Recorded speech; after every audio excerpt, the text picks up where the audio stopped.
But when you're a 3-person startup with no revenue, just an exciting vision, how do you convince your top choices once you've identified them to actually join your venture instead of going to Microsoft or Google? Yep. So stock options, which they'll tell you, those aren't worth anything. And then a friend of mine likes to say, the other part of it is vision, and he says the difference between a vision and a hallucination is that other people can see the vision. And I think that's actually the core answer to the question. So the best entrepreneurs are really good at selling people on their company precisely because they can explain the way the world is going to look in a way that is so compelling. This is the famous Steve Jobs. If you talk about Steve Jobs has what he calls the reality distortion field.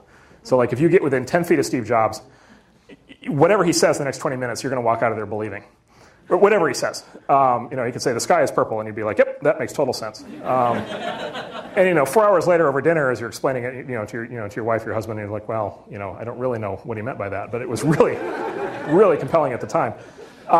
The best entrepreneurs all tend to have that in common. They tend to be really good at that. They tend to be really. It's essentially sales. Selling to employees.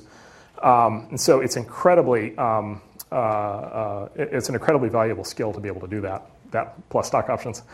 The other thing I've found with hiring over the years is that while it's incredibly frustrating, part of the frustration is actually a good thing because the frustration, right, is you try to talk somebody into joining, they don't come, and you're like, damn it, I wasted a lot of time.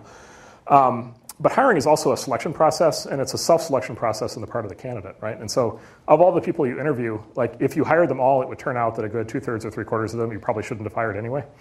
And what you can do in the hiring process, what the best companies do is they provide a very stark idea of what their company is and what it isn't. So we are a company where people are expected to work 18-hour days, and if you don't like that, don't come here. Or we are a company where people are expected to go home at 5 o'clock every day, and if you think that would be frustrating, don't do it. Or whatever it is. Or we have dogs in the office, or we have a company we've invested in where the whole company does yoga together. And so if you like yoga, this is the company for you. If you don't like yoga, don't go there.